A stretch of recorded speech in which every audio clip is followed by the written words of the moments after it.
Iron Fist Tournament 7. Jin Kazama, Kazuya Mishima.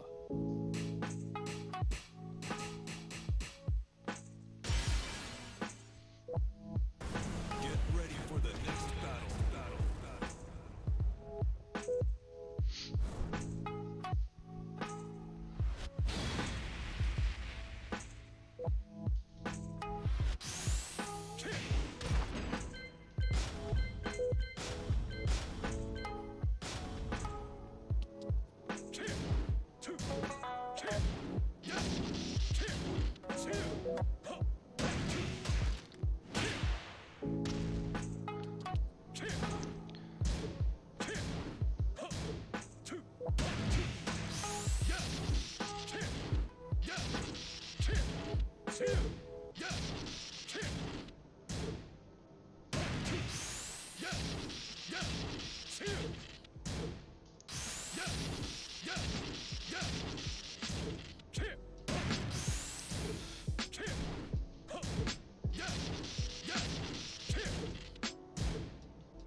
Man, still cannot get clean ones.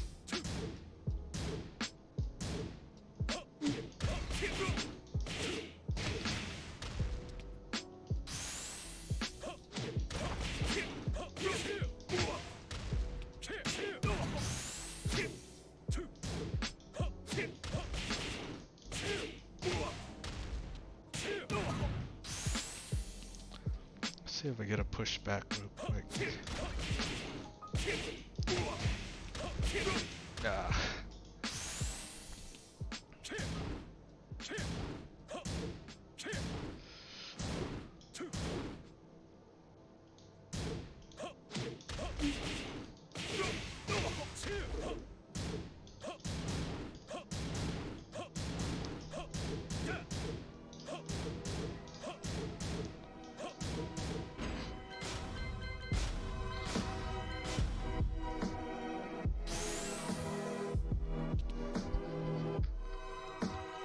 Alright, let's see.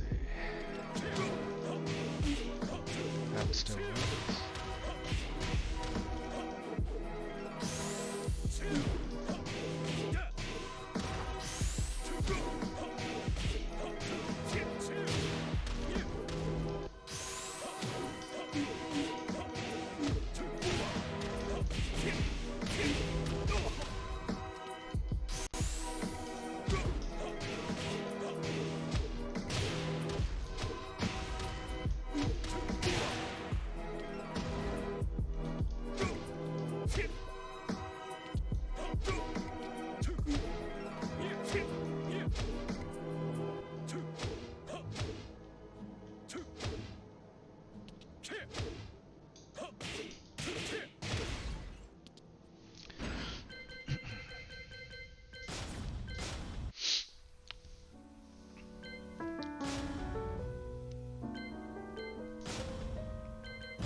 To the King of Iron Fist Tournament 7, Jin Kazama. See if we get at least 50 this couple 30 minutes.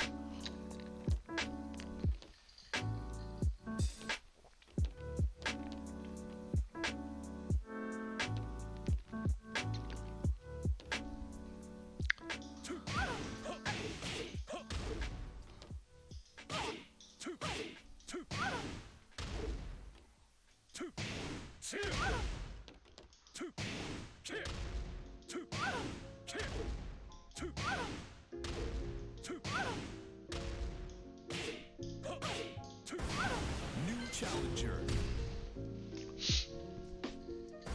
Get ready for the next battle.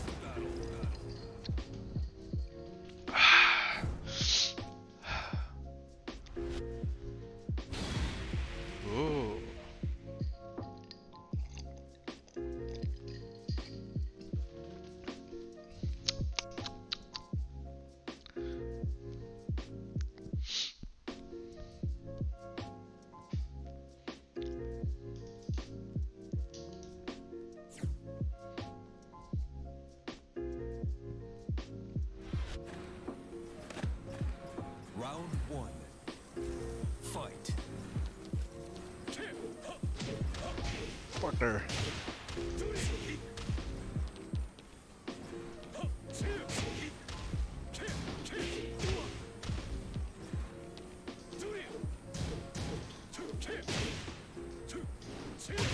Oh.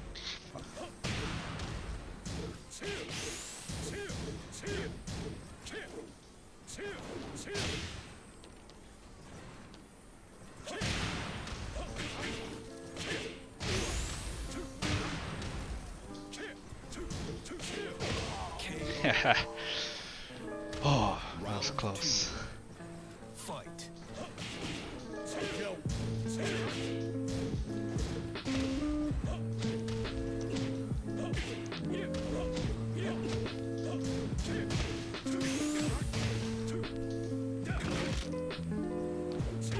KO. Round What the hell? fight.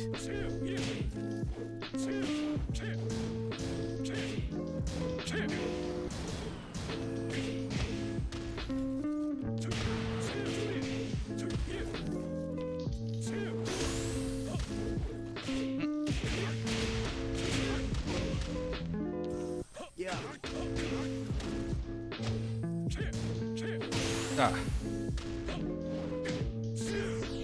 Fucker. You win. これが現実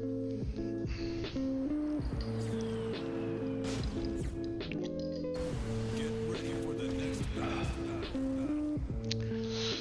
So I'll be around probably like 30 minutes after I get a couple of Tekken games practice, because I think I'm slacking on it. I'll show some jiu-jitsu techniques if you're interested. Round one. Fight.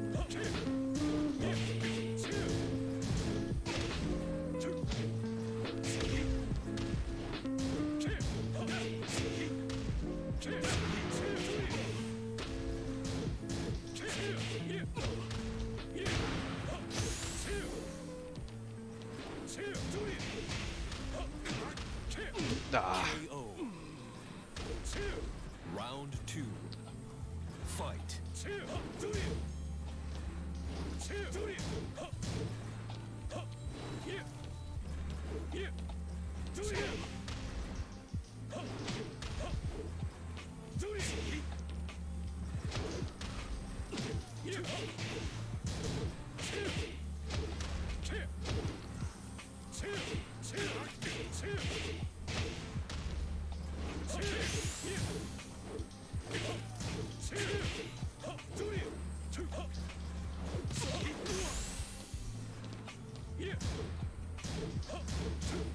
KO.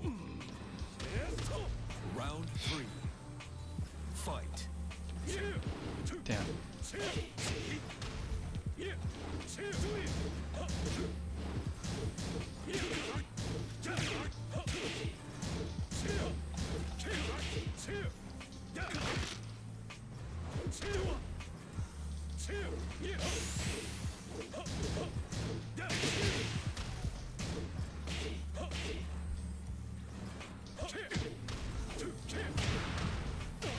KO. Right in the groin. Round four. Fight. KO.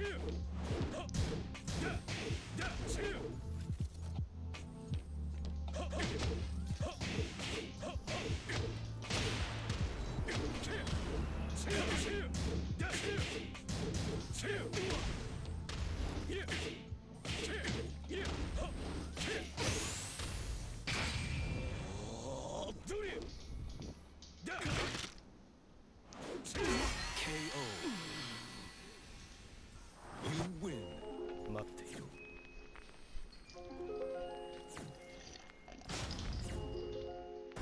Get Ah. ready for the next battle.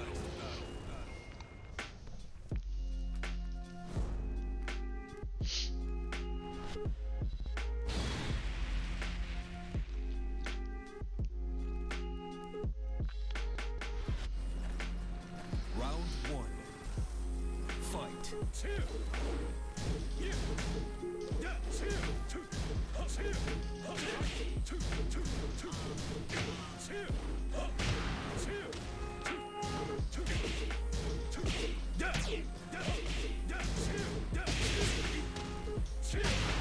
Damn.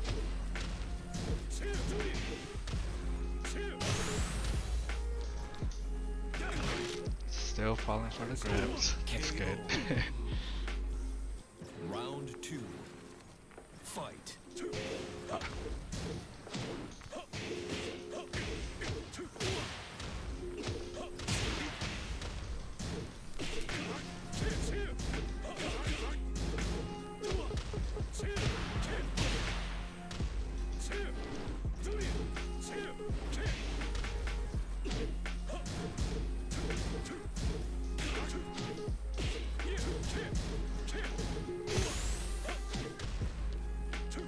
Ah. KO. Ah. Round 3. Fight.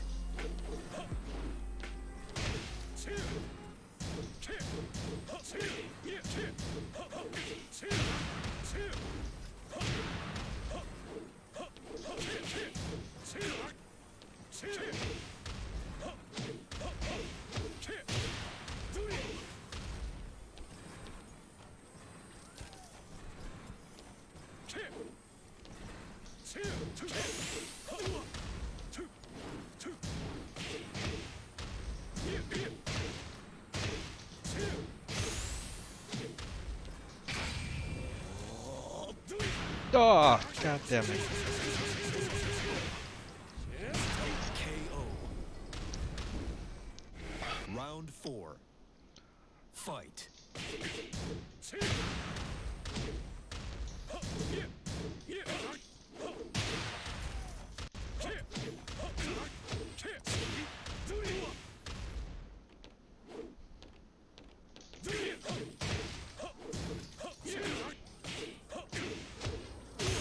Damn. Might win this one.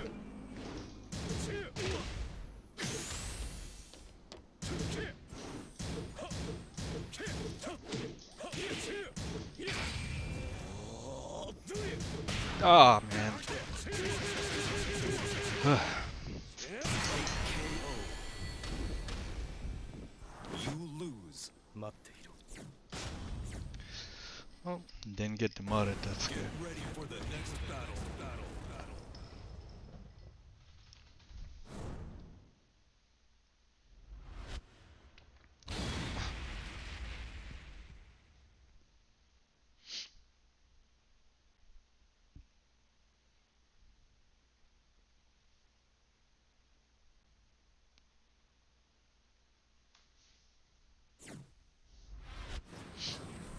Round 1. Fight.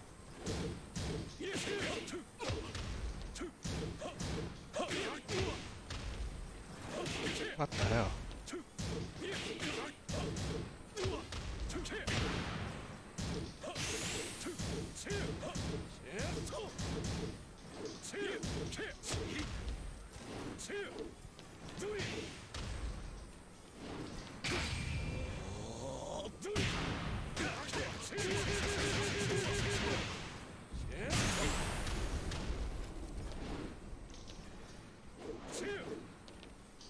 Ah, where the hell is the hop kick? God damn it.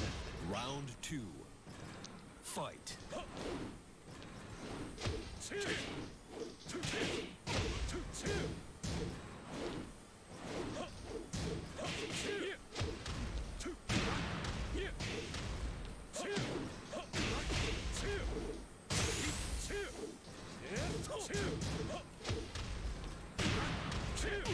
KO. Round 3. Fight.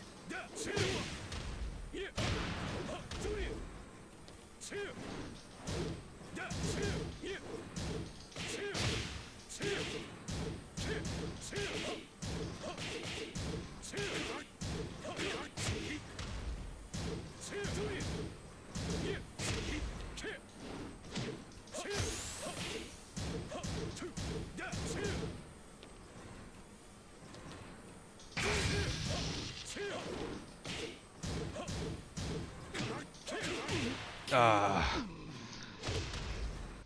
Round 4. Fight.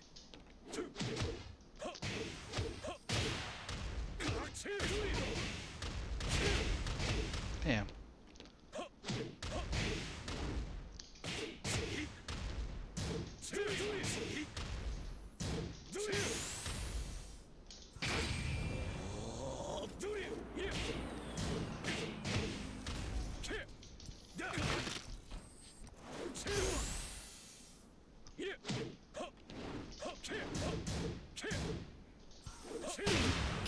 Oh, Final round.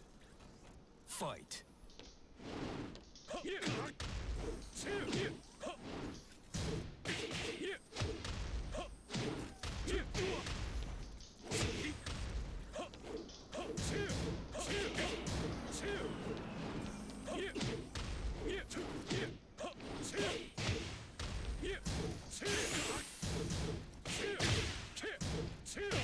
ah,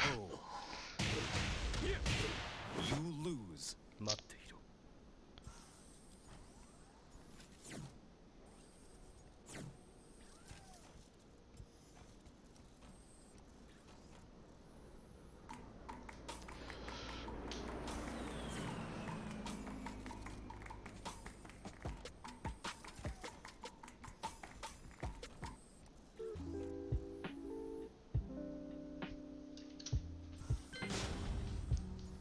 oh crap.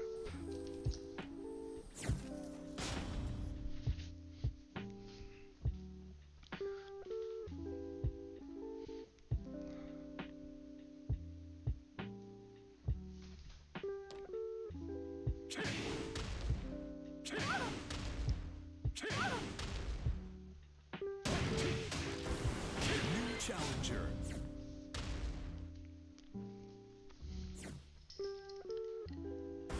Get ready for the next battle. Ah.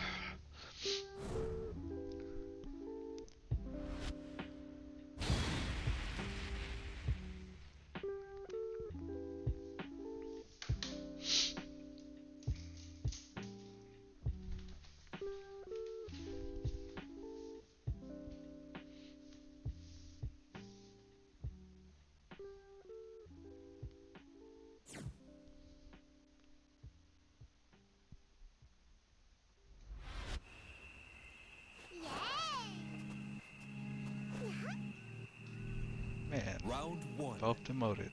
Fight. What the hell?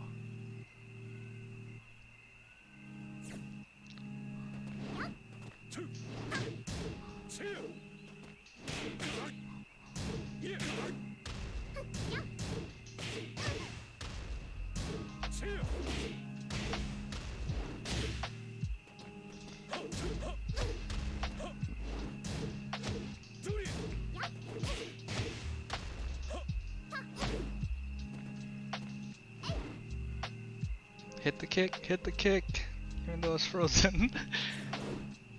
Ah. What the hell?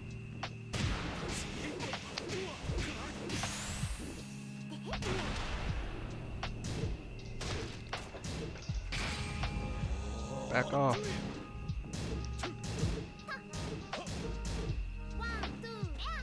What the hell? Ah, you laggy bastard. Round two. Fight.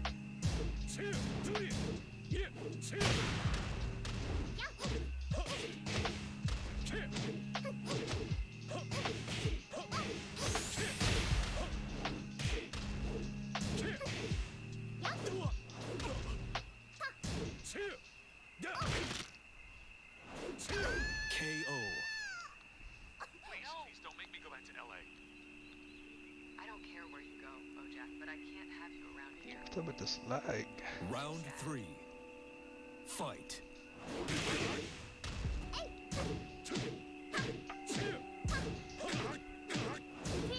Man, that's confusing. Perfect. Round four. Fight.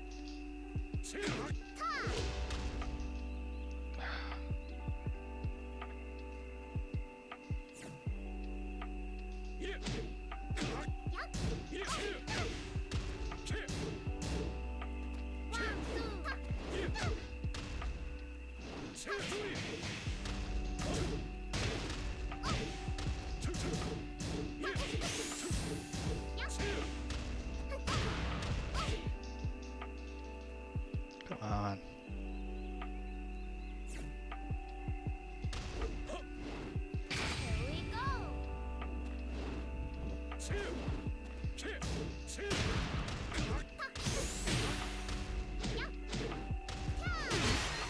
Uh,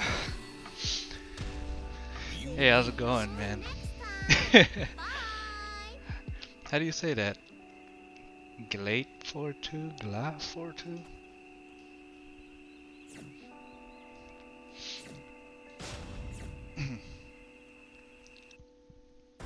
get ready for the next battle.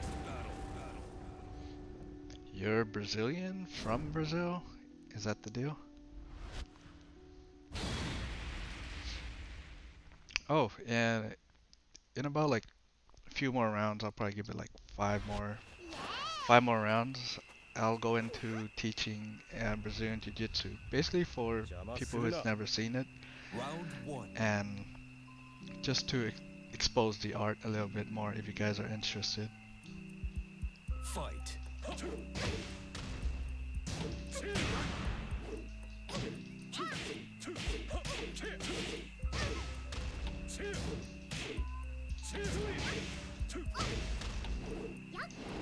God damn it.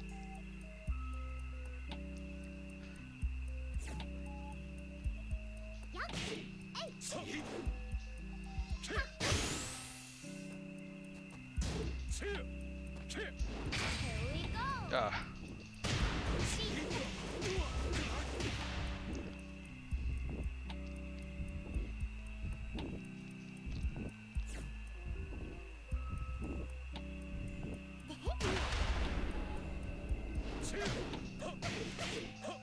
KO. Round two. Fight.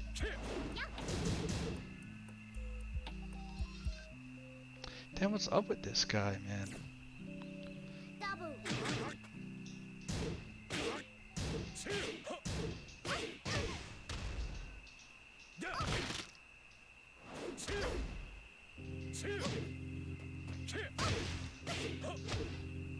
Right in the throat.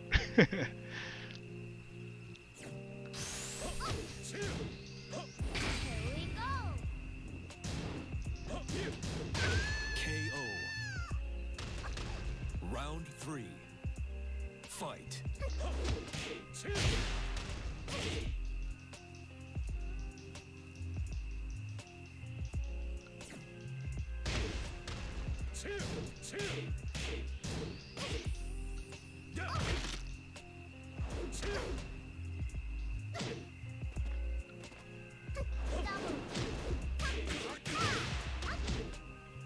Ah.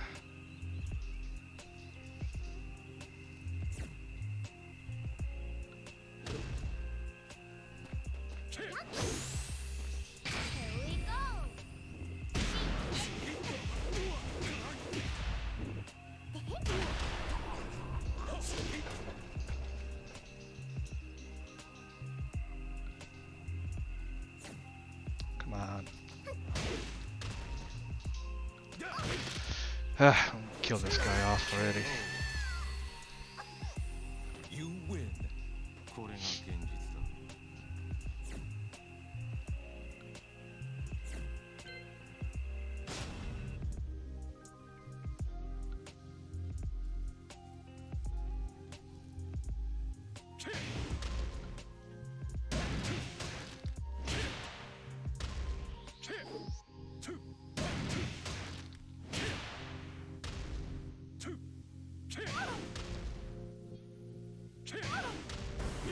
New challenger.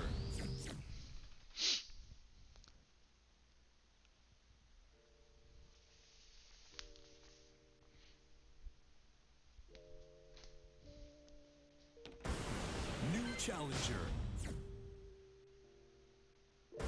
Get ready for the next battle.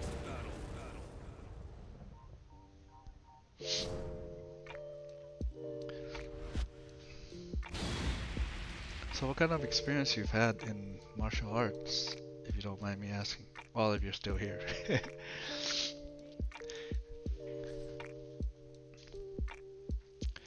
Or in Tekken. Like any information that would help me improve my game would be good.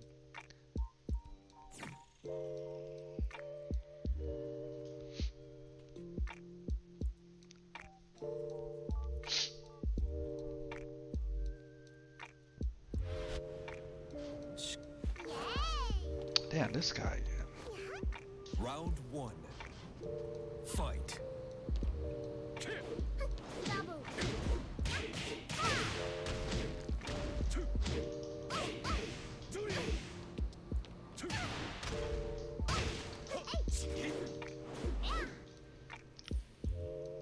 This guy.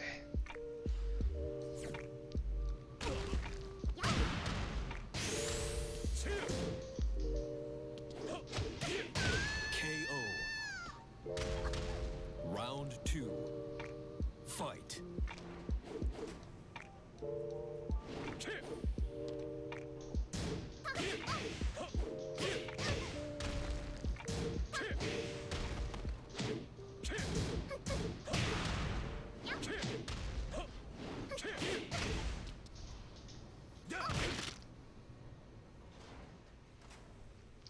Got a little hand sticking out the armpit.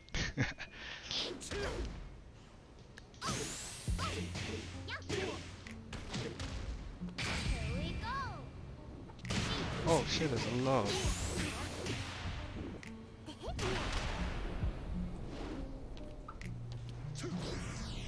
Bam! Great. Back out of here. Round three. Fight.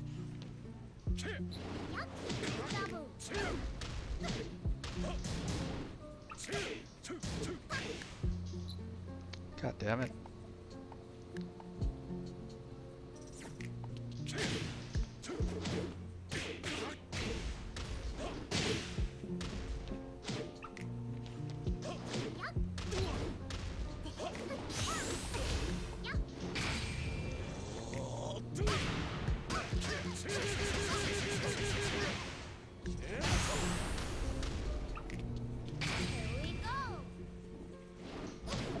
Damn it. Thought I could get more out of that. Okay. You win.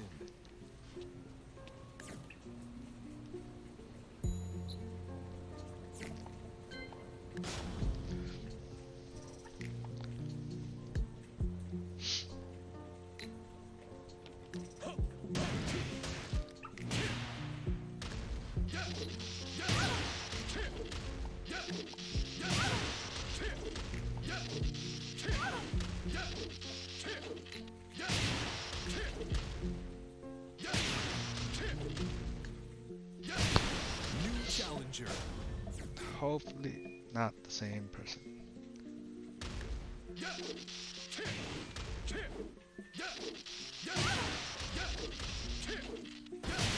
New challenger. Get ready for the next battle.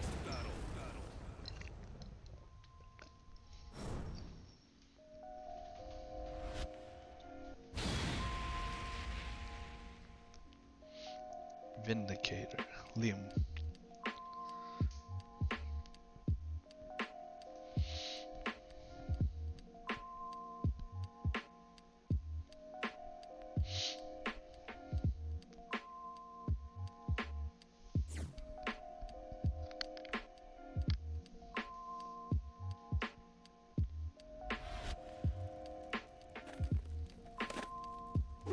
What the hell? Round one.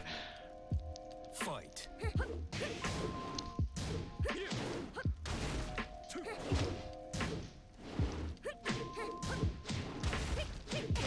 Kinda distracted. Jesus. Perfect. Round two. Fight. Oh.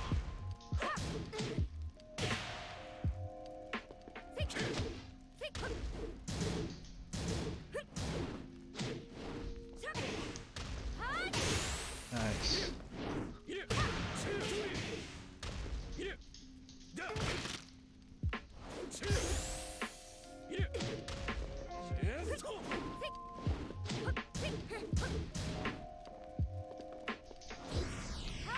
Out of here.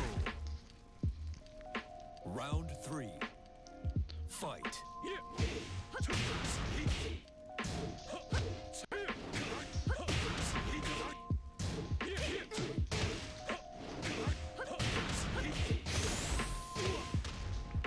Why is that so much damage? Round 4. Fight.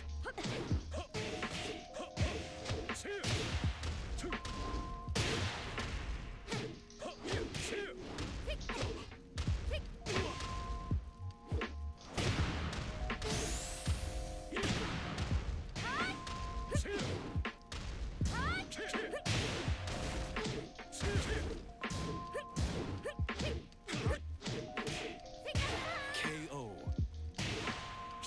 Final round. Fight.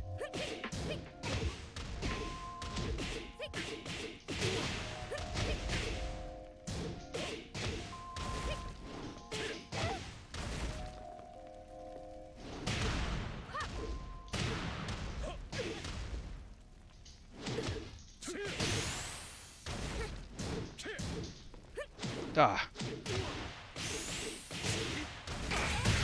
Lost my chance there. Ah, KO. that was close.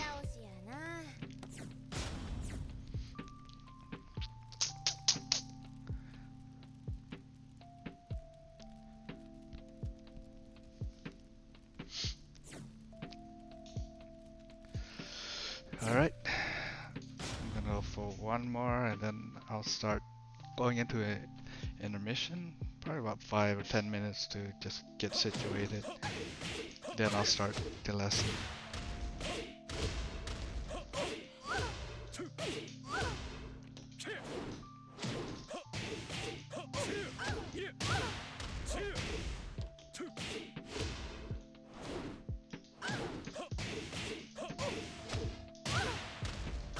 Ah.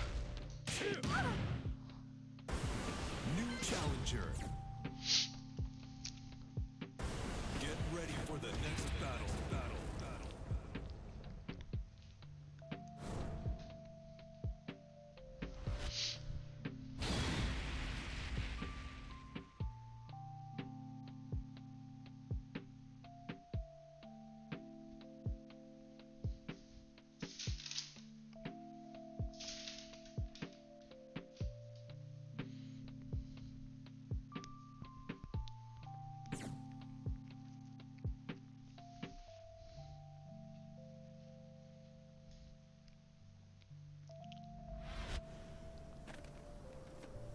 Round 1.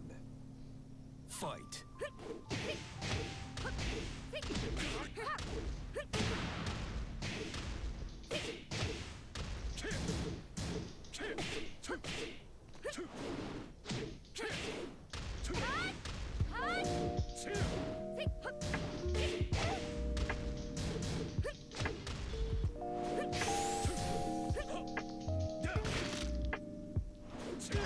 KO. Round 2. Fight.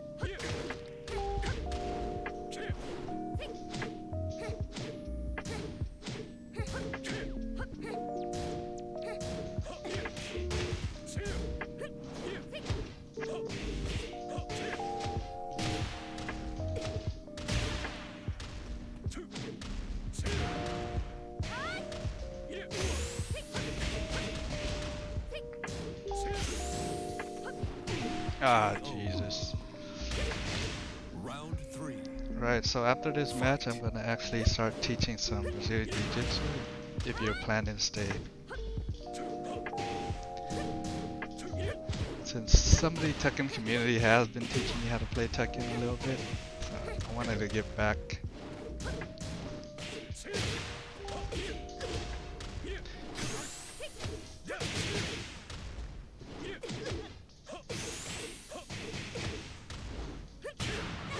KO. Round 4. Fight. Uh,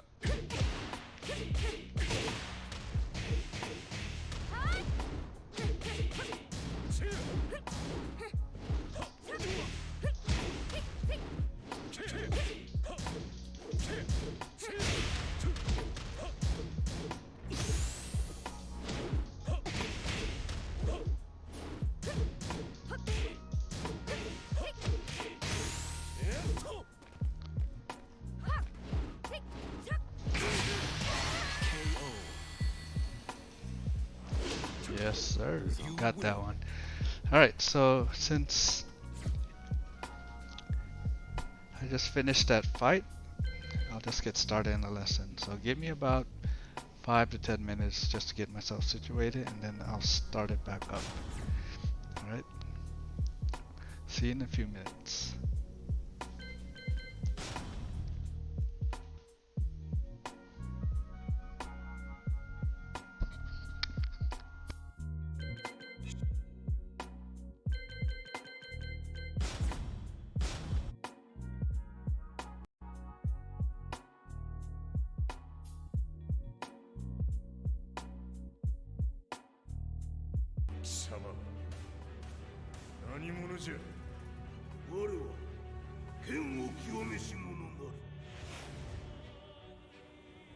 全ては動き出した。もう誰も止めることはできない。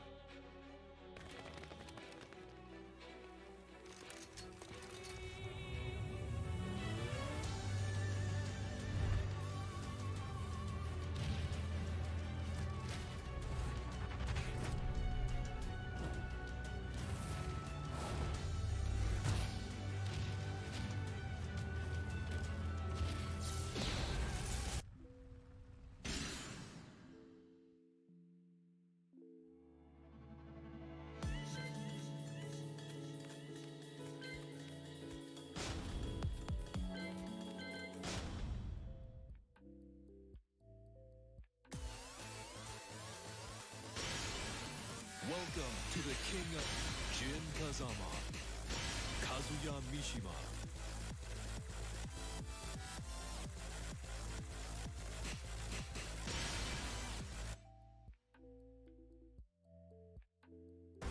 Get ready for the next battle.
let's get back to it. So today I'm going to be teaching very basic jiu-jitsu lessons. If you guys have never done jiu-jitsu before, check it out. Sit back and watch and see if it is for you. I'm pretty sure you'll enjoy it. So I'm just going to give you basic techniques, and I wanted to accompany this with Tekken. So Tekken, they use real life fighting martial arts, so I might as well throw in a martial art that isn't used in Tekken for some reason. I mean, you see the techniques in there from certain characters to certain characters. Like the closest character that I could see that does jiu-jitsu is Murdoch, which is MMA. But MMA, in the name, it says mixed martial arts, so it's all martial arts together. And his techniques include jiu-jitsu techniques. And probably Dragunov, which Sambo, which is pretty close to jiu-jitsu. So we're gonna start it off today. Since this is beginners, it's gonna be pretty basic. If you've done jiu-jitsu before, it's gonna be a refresher for you, and you know, we all need refreshers. Alright? So I'm gonna start it off by putting on my uniform, my gi, pants, tie a knot, put in your gi jacket, again, right over left from last time, and gonna tie the belt. Alright, so tying the belt, again, it's gonna be right down the middle. You're gonna wrap it all the way around so that it comes out in both ends. You're gonna bring one across, the other one across both of it, overlapping all the material, and then the one that's on top the most, bring it underneath everything. So now it has one knot, one arm going up, one arm going down. All right.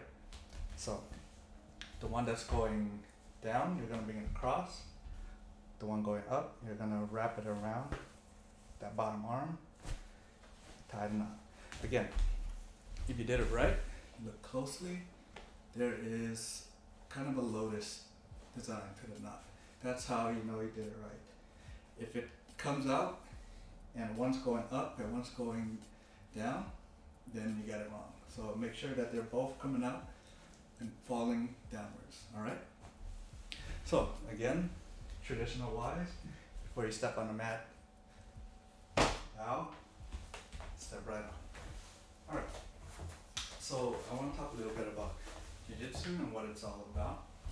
So the basics is that jiu-jitsu is an art of basically self-defense. You're not expected to go and fight and win every single fight or be the aggressor. This is for the smaller person using leverage, timing, and technique to subdue their opponent or just maintain safety, you know? So with jiu-jitsu, that's why it's made for the smaller person. But I mean, everybody can do it. There's a term that they say jiu-jitsu is for everybody, which is true to a certain extent. And it also depends on how much effort and focus, and it's a very I guess interactive, both physically and mentally. So jiu-jitsu requires tons of technique if you don't have all the other attributes. Alright? So we're gonna start off today with just warm up. So the lesson plan is gonna be our first 10-minute warm up. So we're gonna start it off. Hands in our collars. If you do not have a gi or a collar, hand behind your head is fine too. We're gonna get our feet shoulder width and start with some squats. 2, 3, 4, 5, 6, 7, 8, 9. Try to keep your back straight. 10. Alright, now we're gonna do lunges. 1, 2, 3, 4, 5, 6, 7,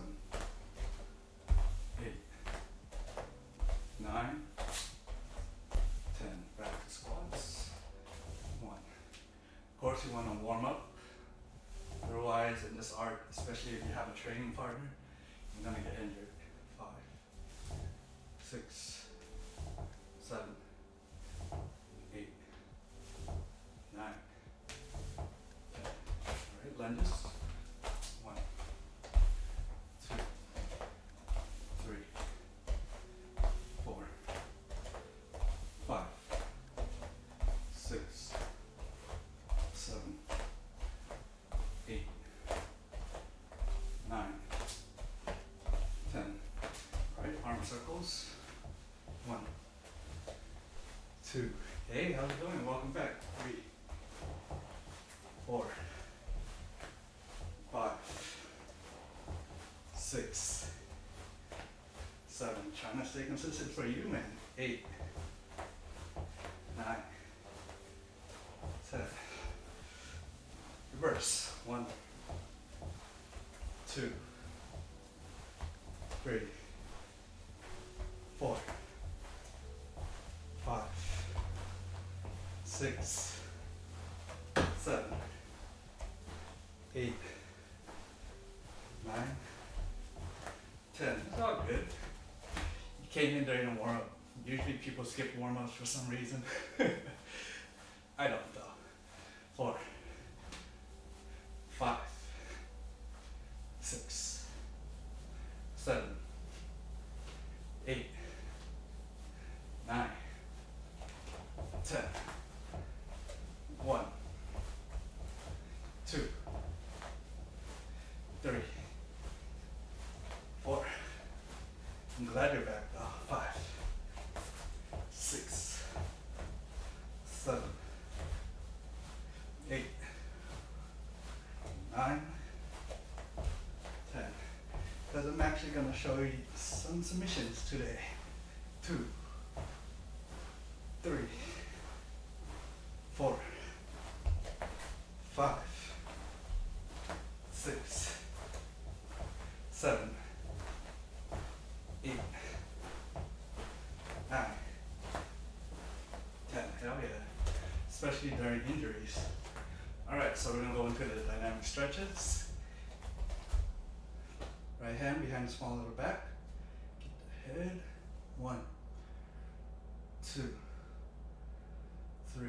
I need warm-ups. I'm at an age where I can't let it slide anymore. 7, 8, 9, 10. If there's any issue with the volume, anything, let me know, man.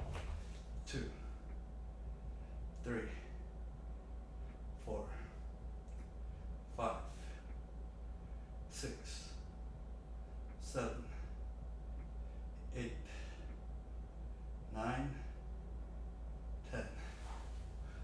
Shake it loose a bit. Alright, so we're going to start with a different stretch this time. I'm going to go butterfly, feet together, pull your feet in, and drop. 34, man. 34. 5. Wait, that was 4. 5, 6, 7, 8, 9, 10. I'm going to give it to 15. 1, 2, 3, 4, 5. Alright. So with one leg bent and the other one back. You're going to lean towards the forward bent leg. 1, 2, 3, 4, 5. Get off the hard alcohol, man. No assumptions. 8, 9, 10. 1, 2, 3, 4, 5. Other side. I mean, I drink beer here and there, but I think that's like sodium, alcohol is the one that's the main thing that makes you age more. But who knows? I'm not no nutritionist. 7, 8, 9, 10, 11, 12, 13, 14, 15. Yeah, I know what you mean. It's harder to work out when you do. 1, 2, 3, 4, 5, 6, 7, 8,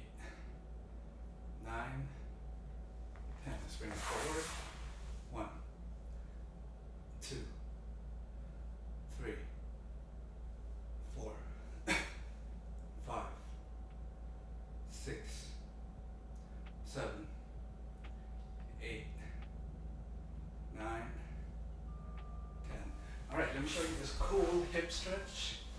So what you want to do is find a wall like I have here. You're going to bring yourself as close as possible to it.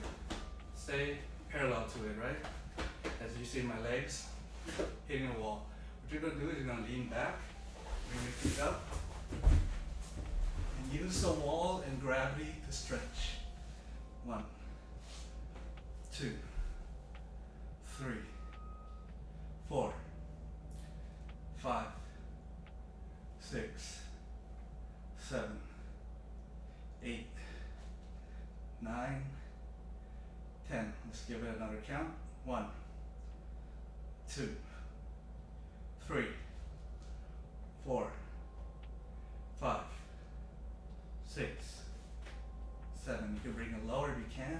8, 9, 10. Alright, to get off the wall, bring your feet back up and go in reverse. Less injuries that way. Got it? Well, training dummies quite a bit is just finding stuff to stuff it in with. Again, the best training partner is a real training partner, person. They give you the best feedback. So, right now we're done stretching. You can do a little more light stretches if you need to. Get a drink of water while I get started. I'm going over a little bit of concepts of Jiu-Jitsu. So, Jiu-Jitsu last week in class we covered skip dia over here. Nah. So we did side control conditioning, right? Or side control drills. We did side control 1, under the neck, under the arm. This is called the cross face, right? Side control 2. You're going to bring the arm closest to your hip, over, and trap the far side arm for the 2 and 2. Side control 2. Side control 3, keep this at the neck, bring the arm that's closest to his feet, lock the hips for side control 3, hip lock, okay? Side control 4, what I like to do is I like to grab material, and then I bring this around and grab more material. Stay low.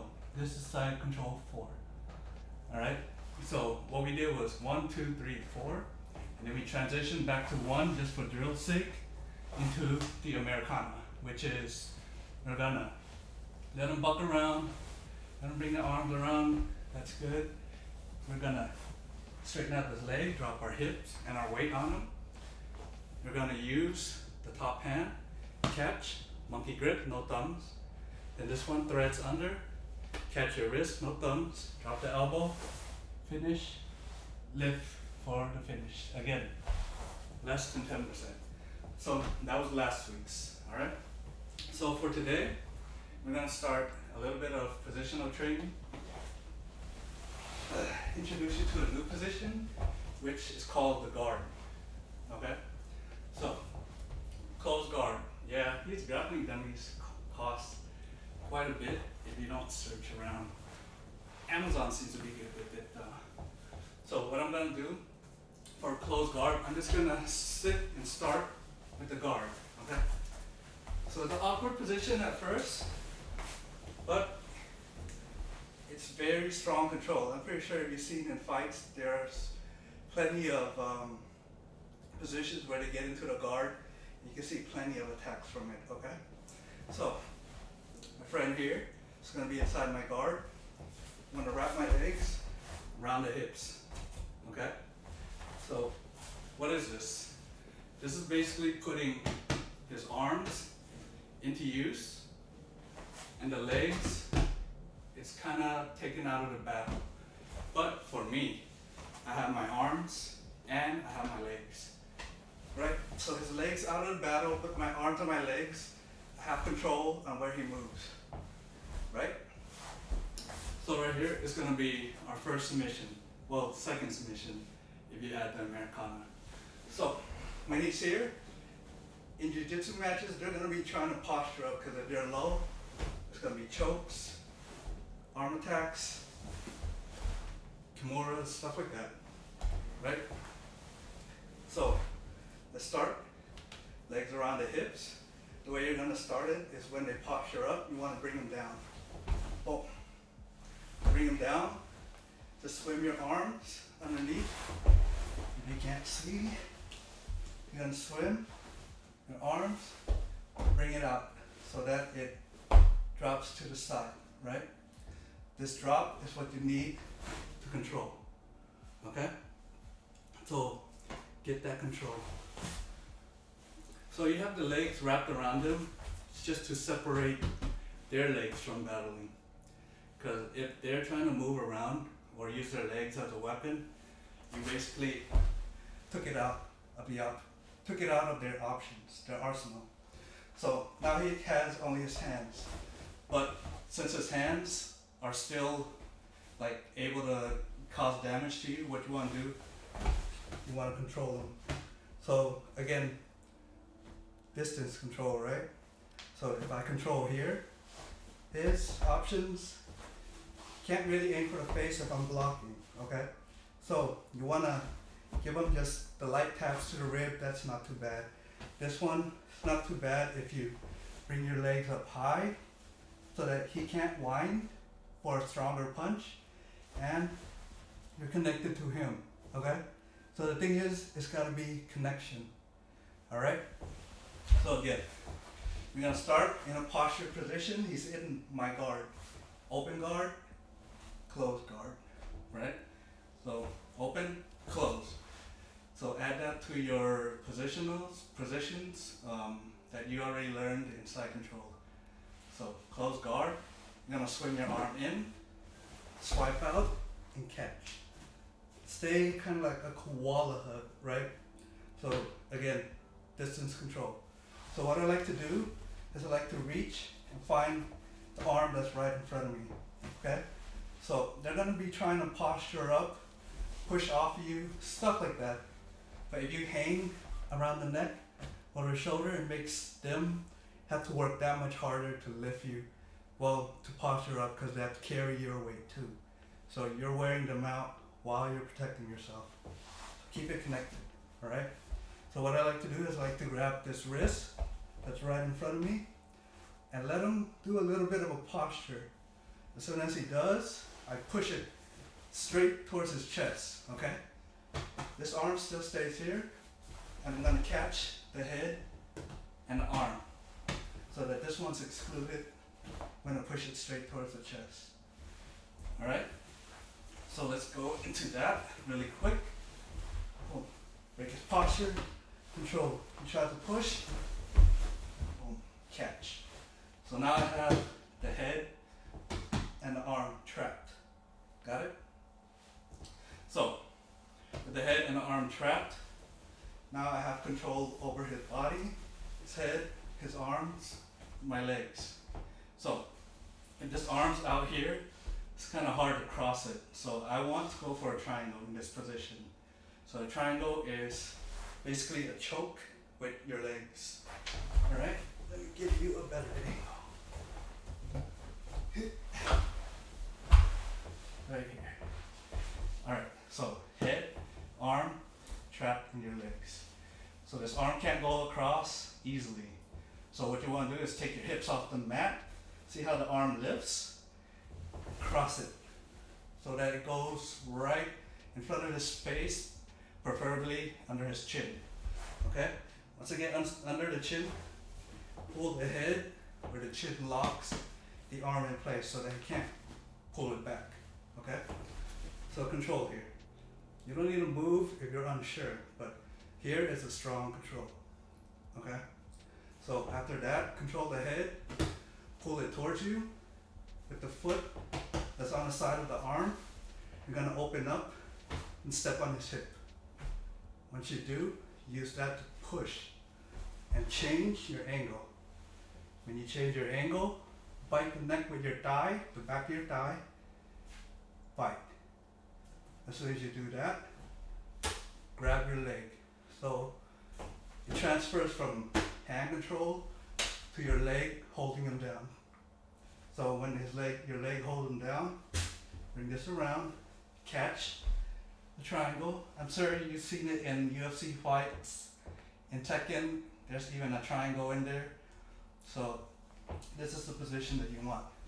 So without me controlling, it would be this and this, right? So once you get here, they're basically done. This is a check, pretty much checkmate. So the only way to finish, pull the head and hip up, pressing his arm into his face, pulling his face towards you for the submission. Alright? So that's called the triangle choke. So the triangle choke, what it does is that it brings the arm across. Okay? Just by doing that, you can feel there's already tension and it feels like very uncomfortable for you. And you're crushing the artery on the other side. So it was going boom, boom. So it's wrapped around his neck and your legs. So with you, without a partner, catching and squeezing and hipping up into it, creates that full centrifugal pressure, force that's squeezing all around, cutting off the arteries, right? So again, for safety purposes, if you are doing this with a partner, you want to use, again, less than 10%. The rule of thumb that I like to use is that if I'm using more than 10, that means, like you said, right? It's technical. If you're using less than 10, you're doing it in a technical manner. But if you're using more, you're using pure strength, it's not technical. You're just trying to squeeze the hell out of your partner and hurt them. So think about it this way. You're choking. You're going for a choke. It's kind of like, you know, when you go get your blood drawn, they use like a light tourniquet, wrap it around your arm, and you already could feel the pressure.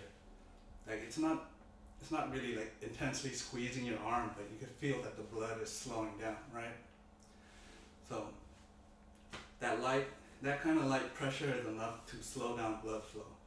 And slowing down blood flow to the main arteries, to the brain, is enough to put people out.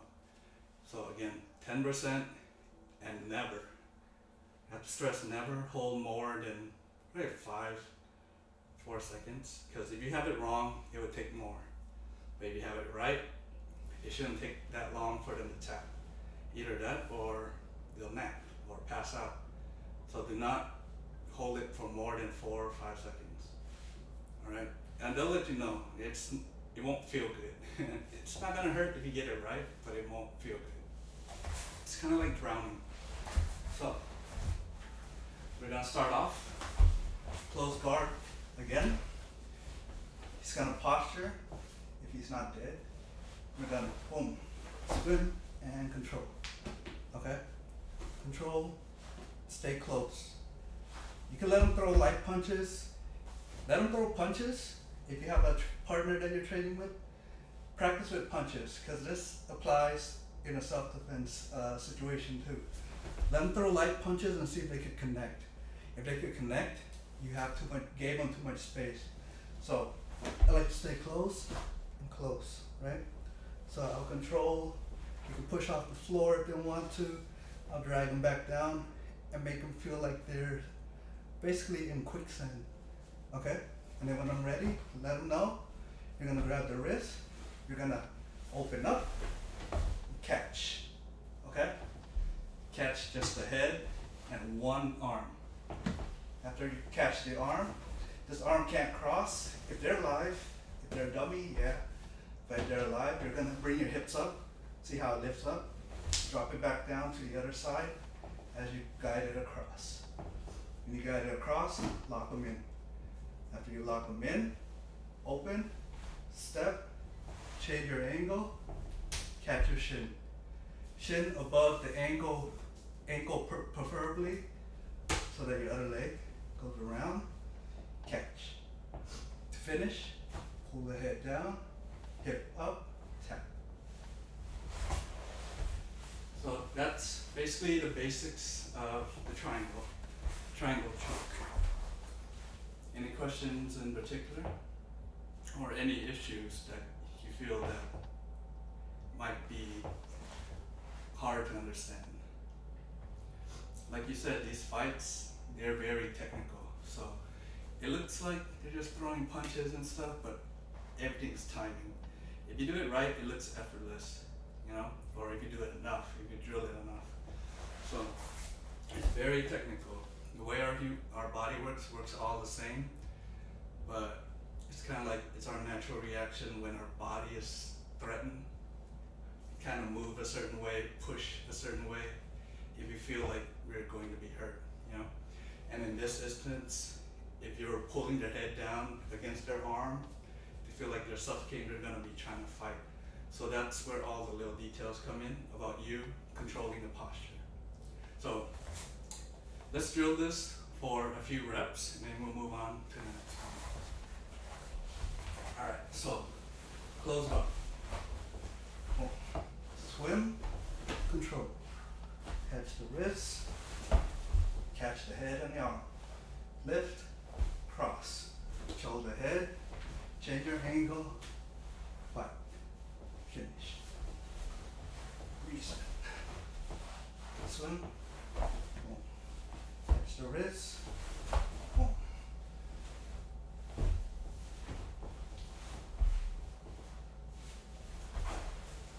Again.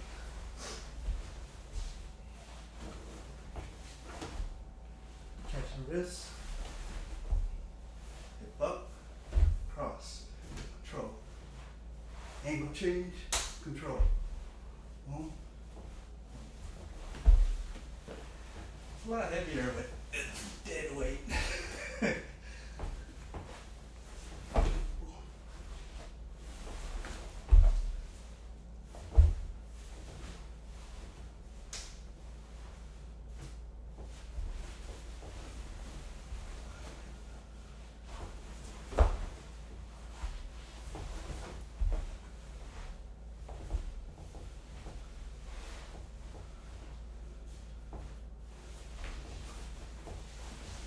Alright, let's do it 2 more times.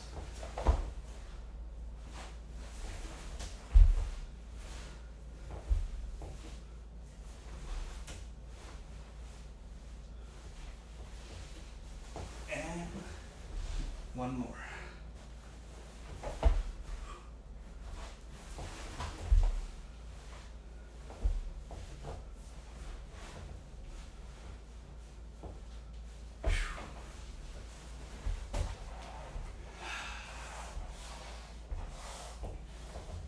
Man, even doing that, carrying all the weight, it's tougher than it sounds. Alright, so that's the triangle. Triangle from the closed guard. Alright? So I'm gonna give you another guard attack. Alright? So I'm gonna use same position. So today is a guard day. So let's go close guard again. Alright. So the next attack is gonna be a hyperextension of the arm called the arm bar. One of the people that made this pretty well known in the media is Ronda Rousey. So she's very, very proficient in it. I mean, she's a judo fighter, but they also have their newazas, which is basically ground fighting. Which is, if you have judo and jiu-jitsu in your tool belt, dude, those are the best combinations. So judo, method to take you, put you on the ground, jiu-jitsu to finish the fight on the ground.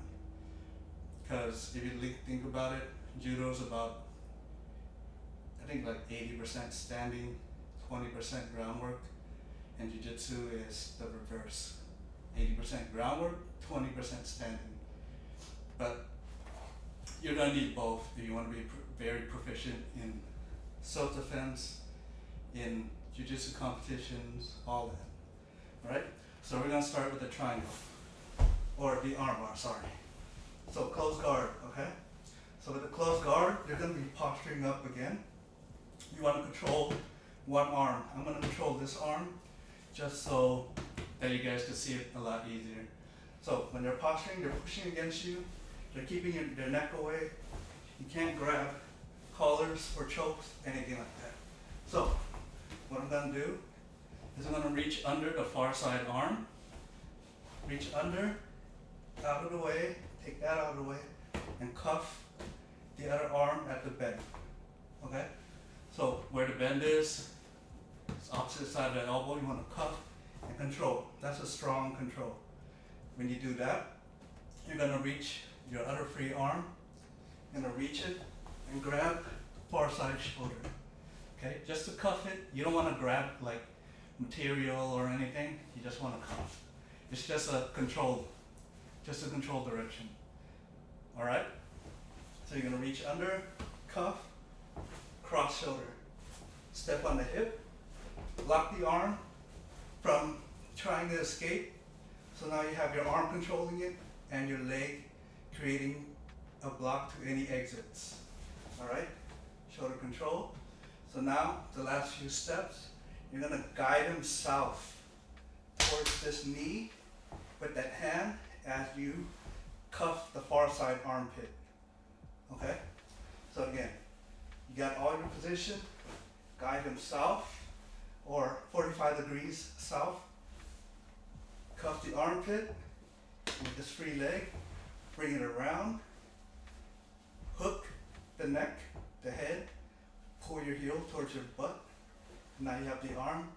What you're gonna do is slowly pull the arm down as you counter hip up for the finish.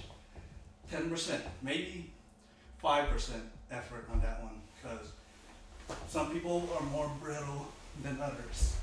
Alright, so again, it's postured. I'm gonna shoot under, clear that arm out the way, cuff around the bend at the tricep. This one, cross shoulder, boom. Right? After I cross shoulder, I'm gonna step on the hip, bring my thigh in to block it, bring this over as I push him south to bite the armpit. After this bites the armpit, bring the leg around, catch. Alright? After you catch, don't catch it loose, do not cross your feet. Bad habit. You can once you get at a higher level and you understand when and when not to. But as for now, beginner level, do not cross, just fight and break his posture by bringing the heel to the mat and to your butt. So that leaves this arm floating, right? This arm doesn't play a role anymore. This one, you're gonna pull down. Make sure he does a thumbs up. That lets you know that the elbow is towards your hips. And you're gonna slowly pull down and hip up for the finish. Alright? So, let me explain why that works real quick. So if you look at your elbow or your arm, where is it very vulnerable? It's not vulnerable here, where the forearm is, because the only part that gives is right above it, right? Right where the tricep meets the elbow, right? So right here is where you want to drive your hips into. That's where the hyperextension happens, and that's where the break happens. You can feel it happening too. You place your hand against the mat and just lightly push against it. You can feel that it's ready to give. Same thing, but instead of just a light push, you're using your whole body and your hips to go for a break. Alright?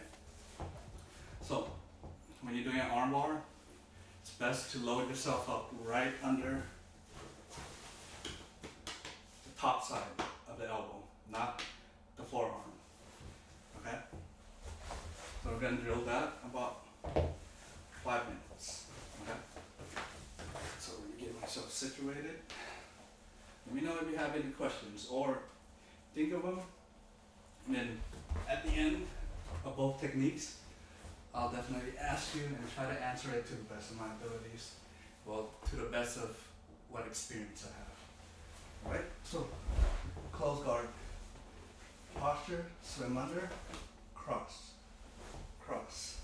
Step, pinch. Push south, bite, bite, finish. Again, really slow. I'm only picking up speed just because this is a dummy. Boom. Cross, cross, finish. And you notice I don't cross my feet during the finish, only during the close guard. Cuff, shoulder control, step, fight, south, fight, finish. Again. Boom. Underneath, catch, cross, step, block, south, fight, finish.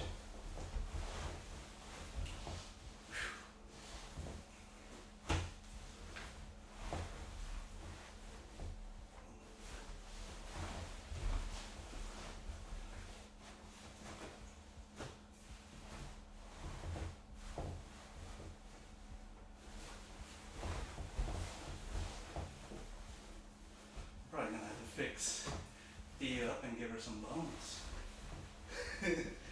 Just so that she can sit a little higher, a little more posture. Cross. Boom.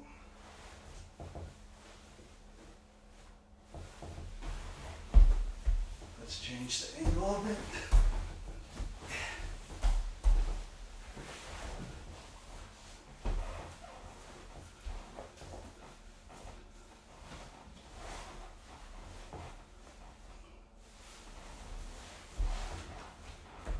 Swim under, catch, cross, step, tighten it up, south, fight, finish.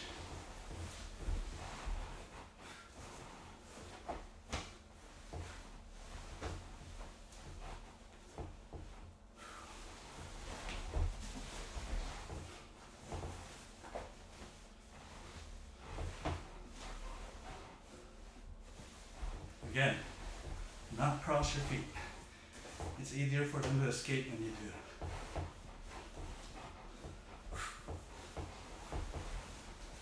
One last one. And the finish. Make sure thumbs up. Finish.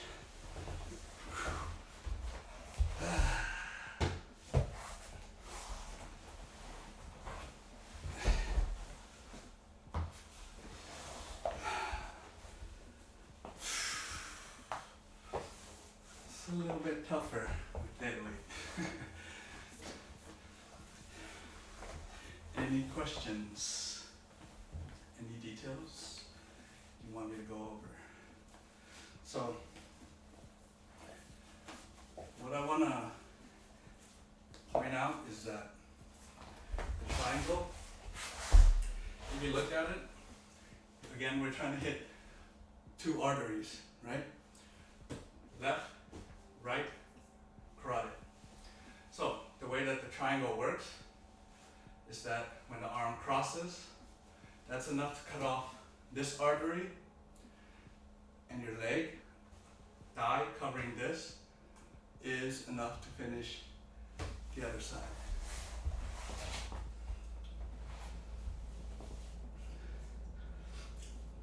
Chat disconnected. I'm not entirely sure. I didn't even see it. So let's drill both now. So we're gonna go triangle and then the arm bar. Alright? So I'm gonna walk you through the steps a few times just to recap it, and then I'm just gonna go and you can do it. Follow with me. Got it? So for a triangle, under, catch, cuff, catch, hips up, cross, control, step, step, control, catch, control the head, finish.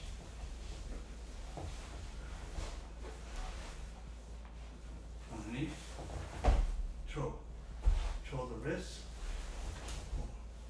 dips up, cross. Control the head before you open your legs so you don't lose them, so they posture up way too fast. Step, cross, control, finish. And let you one little detail just in case you are training with a partner. It's gonna be, some people have shorter legs. Adjust it this way. This is what works for me because my legs are shorter and my opponents are bigger. I'll catch it in the same way. Boom. Control the wrist, fight. Hips up, cross, control the head. What I do, since I can't change the angle all the way, I just make sure it bites tight, and say I can't close my feet all the way. I just cover the shoulder with my thigh, so I hit the side of the head with my thigh and catch the same way and finish same way. If your training partner is bigger, take that route.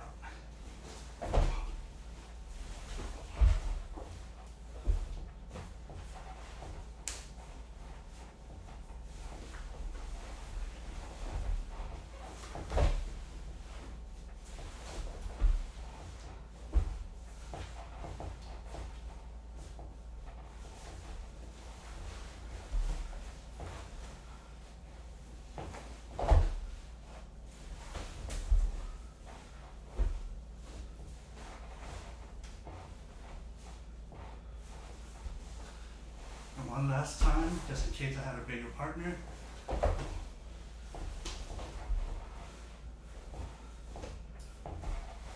Hit the shoulder, finish. All right.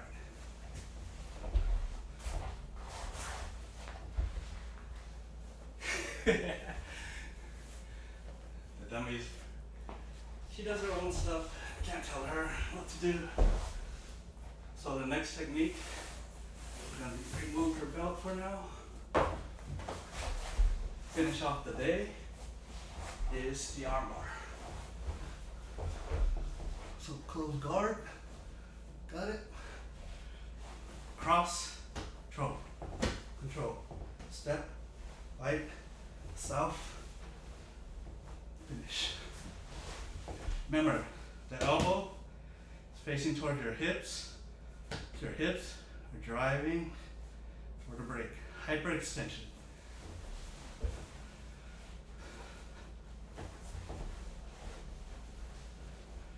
Two.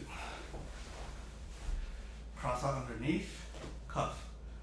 Shoulder control, step on the hip, pushing south, catch, heel to the mat, turn the arm, finish. 10% or less effort.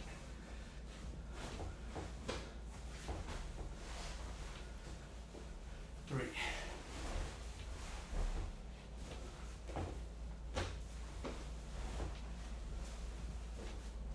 Four.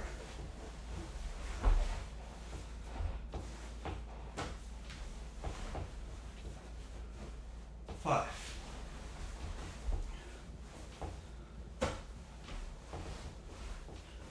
6.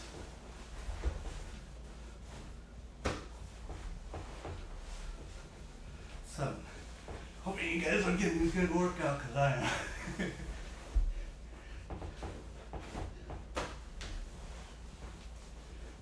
8.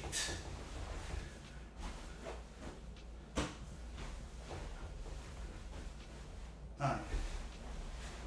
One more. Slowly, boom. Cross the shoulder, step and bite. Push them south, bite the armpit, one side, catch the head, other side, heel to the foot to the mat, turn the arm, you can give you the thumbs up, finish.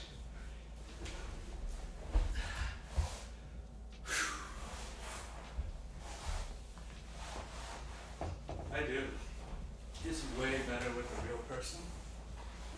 That's for now. Wrapping dummy with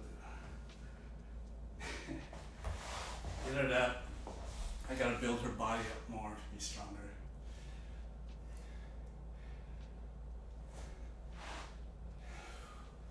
Boy, even now while I'm getting ripped by the, I think it was probably a 90-pound, not even 90-pound dummy. Still a good workout. You'll burn calories quick. that's for today's lesson. So I wanted to give you a summary. What we did, we just talked about closed guard. If you guys have never trained before, closed guard is where you wrap your legs around the hips, taking their legs out of their options, so that they have just their hands. Self-defense situation, of course, they have punches, but you have 2 legs, 2 arms to fight, right? And just for example, having this person in my guard without legs, I could just pull, use my legs, get back into position. So, if you've never been kicked in the face in your guard before, you're gonna appreciate it when you do. So we did close guard to the triangle, where we break them down, control, defend against punches, and then push the arm towards the chest, open our legs momentarily, and catch like a fly trap, Venus flytrap, around one arm and their head. Make your adjustments, cross the arm, hips up, cross the arms, pull the head down on the arm, move your feet, control, lock. Alright? Then the next one was a closed guard, arm bar. So you can see the thing. Once you understand the position, you understand what you're looking for technique-wise. So if I tell you, during the middle of your roll, if I yell out, close guard, you'll pull guard, keep it closed. And then the way the coaches go about, they'll tell you, they know that this person is spastic. They'll tell you, keep it, and they'll keep fighting. But you gotta maintain, break their posture, move them around. You still have tools. Just because your legs are closed doesn't mean that your hands aren't working. I'm moving them around, controlling them, threatening other submissions, right? So, close guard. And when you see the opportunity, break them down. You break them down, put them under connected, then triangle. So, as soon as you hear triangle, push the arm in, open, trap, and move forward for the finish. Then the next one was our arm bar. Close guard, right? Close guard, arm bar. Catch it exact same way. Same details. If they're spastic, if they're bigger than you catch them with the other variation. So, any questions? Anything in particular that you have probably tried during the lesson that probably doesn't work for you? And who is this last gambit? Hey, I didn't know you were a jiu-jitsu guy. So how far did you get? And any questions with those techniques, since you seem very experienced? As for bowl engineering, everything's a whole new world to them. And I'm pretty sure it'll help you out.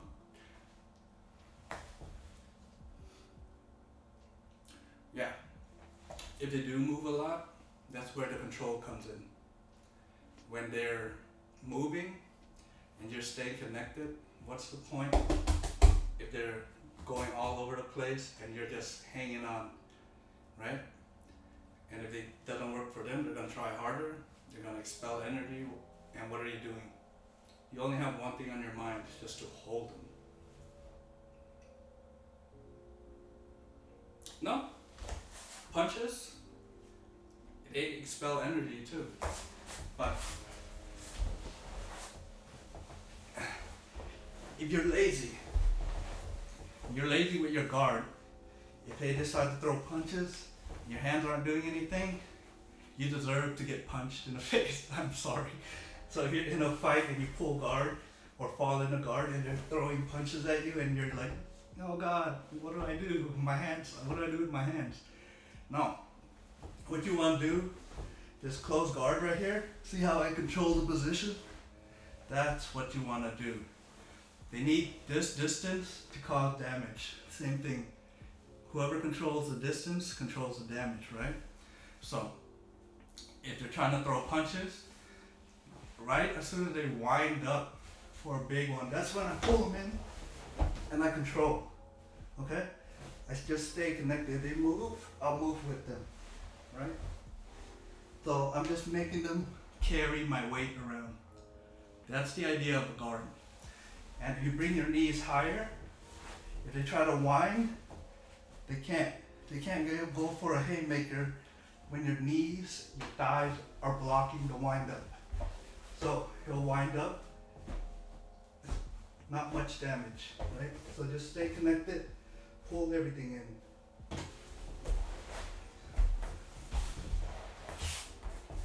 So they punch, control them.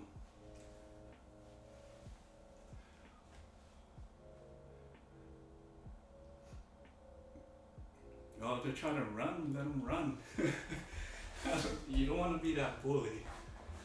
But if you pull guard and all of a sudden they're like, ah crap, this person knows some jiu-jitsu and I remember what this felt like in class, and then they take off running. You're not going to try to finish them off or chase them down. Just let them go. Because, I mean, it's a different approach, because the only way I can think of is that it feels like drowning, especially when you don't know what you're doing. Yeah, gentle art, perfect. That's what it's called, the gentle art. So you put them to sleep. If you have a pillow, give them a pillow. But that's the thing, what it is supposed to be to subdue them without causing pain. The only pain that they get is from their resisting. If they resist, somebody's resisting and they're trying to hurt you, and you catch them in an armbar, but you haven't finished it yet, right? Like I said, you pull the arm back and you hip up. You can do them both at the same time, but you're doing it in a controlled manner where they still insist on trying to hurt you. What other option do you have?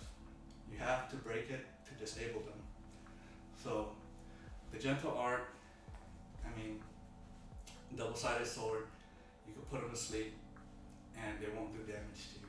Or you could put them in a position where they feel like, crap, I can't do anything. Why am I here? What am I doing? And they stop. They're like, okay, I don't want any more trouble, you know? That's what it means by the gentle art, is that you have the control of where the situation goes. She's exposing herself. So, you basically have the control, right? That's the idea behind the gentle art. So, any questions about, like, say if you do want to pick up gis or something? Because there's a few places. This one I bought online off of a website called bjjhq.com. I mean, it's just cheaper ways. You can just go to Amazon and find like really cheap gis. So if you want to start learning the collar chokes, such as the cross choke, boom, boom, boom, loop chokes, lapel work, like you could use coats, jackets to submit just the same as you use your body. So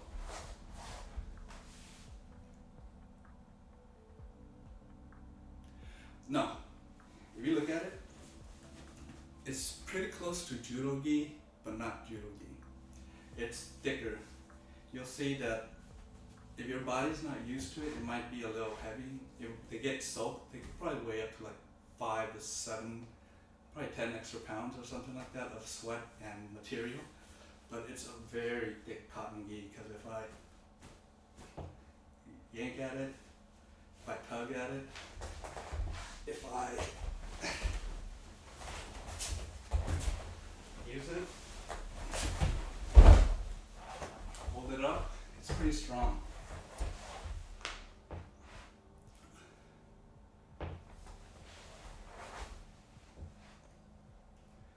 Yeah, the gi, I mean, if you get mauled by somebody with a gi, I'm pretty sure they're comfortable enough where they're pretty experienced in no-gi as well. The ranking system is there for a reason. So if I'm doing gi, I just have, say, clothing to use as weapons. Like, if this person's turning a certain way that I don't want to, I can just grab the pant and pull it back to where I want them to be. If I'm doing no-gi, same thing. Like today's technique, I'll show for example. No-gi, we usually wear rash guards, same thing. But the same rule applies. Same situation. Just different stuff to grip. Sometimes you could grip and control by controlling the gi. But what I like to do is I like to control and use the body the way that, you understand how your body works, it's easier to control and it's easier to break. But same things apply. Same thing. Even no-gi.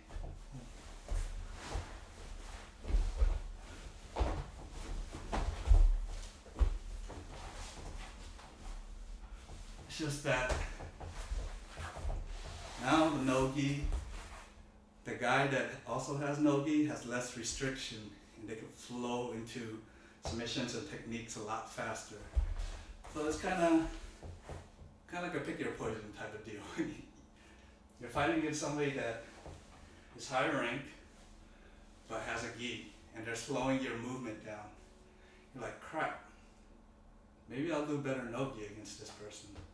So you give the guy no-gi, now you deal with that same person with faster techniques. So I don't think it gets better unless you put in the time to train to learn, basically. Just like, hey dude, last gambit. I've been using all the Tekken techniques you've been showing me too. Like, I'm learning little by little, baby steps. I got a compliment from Bow Engineering saying that I'm no beginner. Which is a really big compliment. So let me read your question real quick. Is a sport for heavy athletes, say you're 220 and you're gonna be at it. Just like all sports, they're gonna be weight classes. They'll go from like straw weight to like featherweight, middleweight, light heavy, heavy, and then super heavy. So no, there's no real weight restrictions. And so they put you in your weight class. And if you do plan to compete, there's an open class, which is everybody that made it to the podium in their weight division is allowed to compete in an open weight division where all the weights don't matter. So you see like people that are 145, 150 going against 250 plus people, 250 pounds plus people and winning. So that goes to show you that it's not based on just your physical attributes, it's very much technique. Like the Meow brothers, if you've ever heard of like Musamechi, Mikey Musamechi, those guys are like probably 5, 6, 7, I don't know, somewhere around there. Kyle Terra. I've met Kyle Terra in person, and that guy is really scrawny, but he's tearing it up on the competition scene.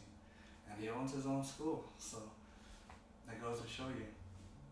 Aoki. Shinya Aoki is a monster. Skinny Asian guy with rainbow spandex. So, you can't judge the guy. And he's a beast. And when he catches, I guess since so much is on the line, he doesn't really give him time to tap. He just goes for the submission. But if you're a bigger guy, less work for you. As in, you don't have to be technical to create pressure. But when you do create pressure, hey, how's it going? What's up, man? But if you do create pressure, what you want to do is create pressure in a manner where you're tiring that bottom person out.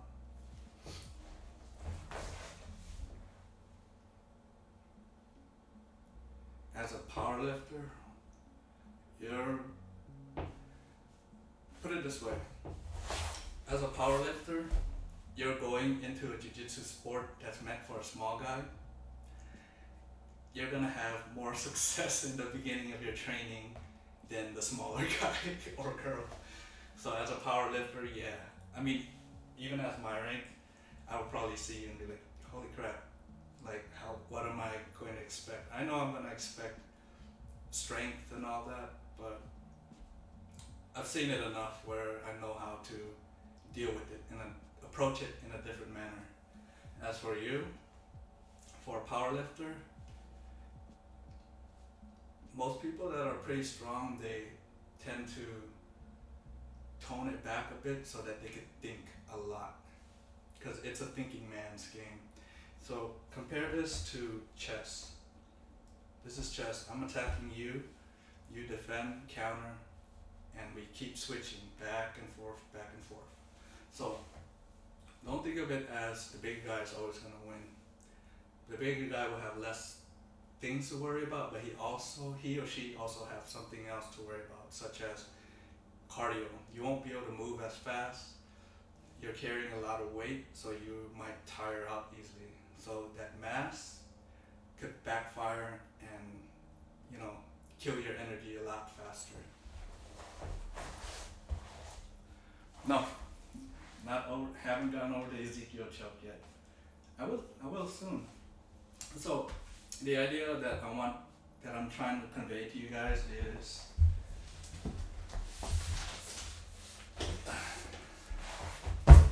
it's from my notes that I took since day one of my jiu-jitsu training, and I still have more notebooks that I'm filling up. So what I'm showing you is just not out of the blue. I'm actually walking you through the steps that it took me to get to where I'm at. And I'm still training. I'm planning to go training right after this stream, actually. So, check this out. This is my first notebook. So what I want to show you is that, let me get a bigger view for you guys.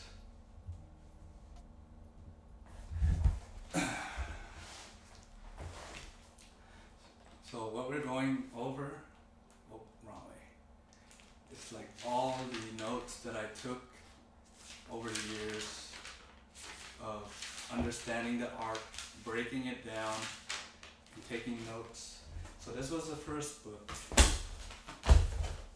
This is the sixth one that I filled up.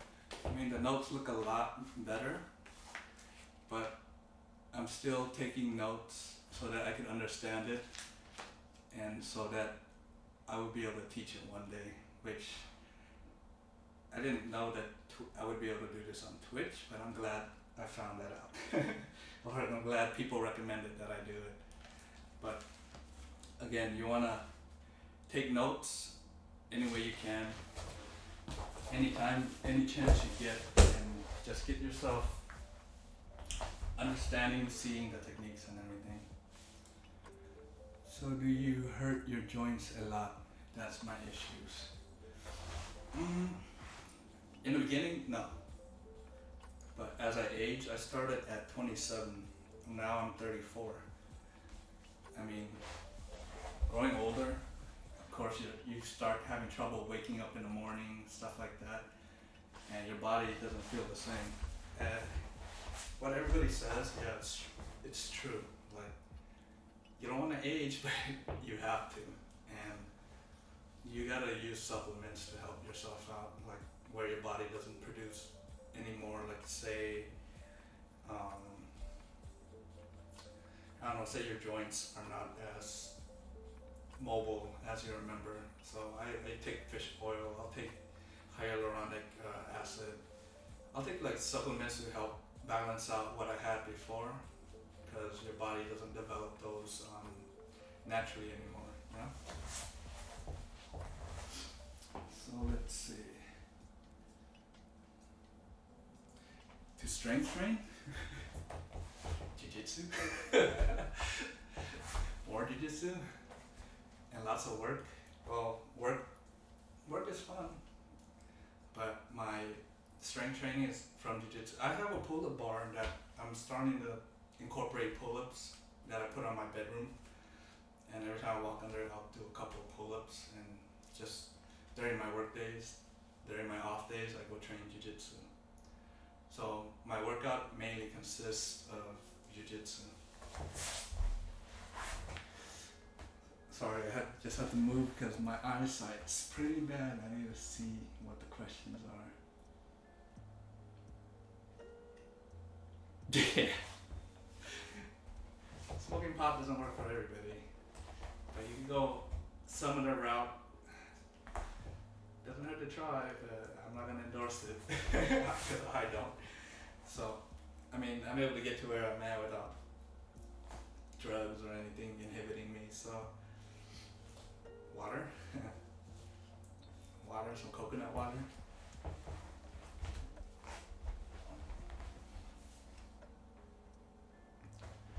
Oh yeah, it's a full body workout because you're moving everything. You're moving the way that you're not used to, you know? Because you're training your body to defend yourself, to, like, when somebody's grabbing you and holding you, your normal reaction is to push them away. And jiu-jitsu, their approach is, I'm trying to capitalize on that natural reaction, catch you in a submission while you're trying to defend yourself that way. So if I'm punching you in the face, you may not think about it unless you like eating punches. You're doing this. As soon as you get hit in the face, you're here already. If you get hit in the face and you're still staring at them, there's something wrong with you. But you get hit in the face, you want this. So if I'm on top, yeah, and I throw, boom, I'm expecting this person to, boom, block. As soon as they block, I catch, armbar them. So it's basically starting jiu-jitsu, you learn how to capitalize on natural reaction. As soon as you get into jiu-jitsu more, it becomes a natural, and you start learning how to capitalize on jiu-jitsu fighters' natural reactions. So you're learning different ways to, I guess it's kind of like leveling up. So you're not just worried about the regular person anymore. You're worried about a person that knows how to defend themselves, and they all of a sudden try to hurt you, you know? Oh, that one just flew by my head. My bad. 10 years. I've been training a little over 7 and I'm a brown belt, so I would say that's not entirely false. So it could take you 10 years. People that take like a couple of years are like prodigies, or people who have prior experience already. Say like Travis Stevens, he's a black belt judo Olympian. He's went into the jiu-jitsu scene, and it didn't take him long to get his black belt. You're not going to deny a guy like that his black belt, because he already has experience in judo, which is pretty close to him. So half of your gym is for fighters. They have a massive mat ring. Would you recommend I start training these things? Show with some of them, or just join and be taken? It depends.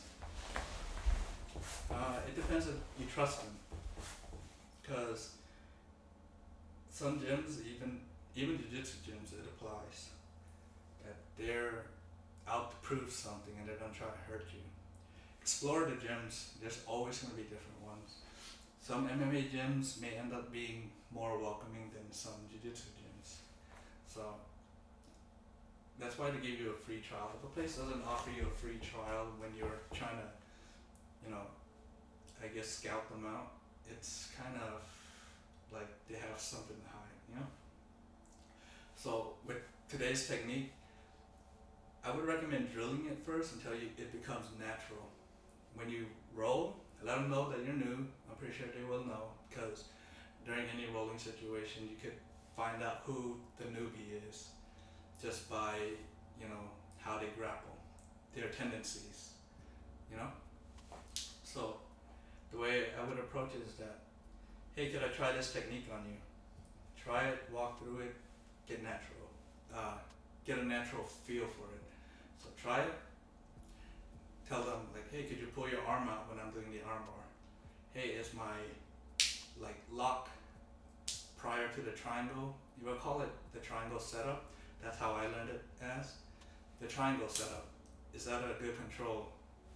Like, just ask questions. This art, I mean, on the outside you're defending yourself, you're fighting, but in the background you should be asking questions. How do I refine it?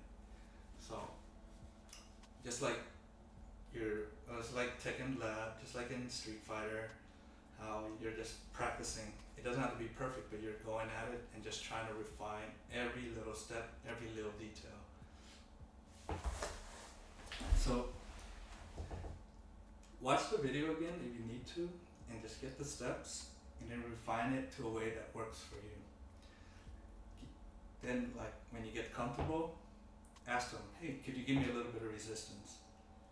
So let them resist. Tell them, give them a percentage. A percentage usually works pretty well.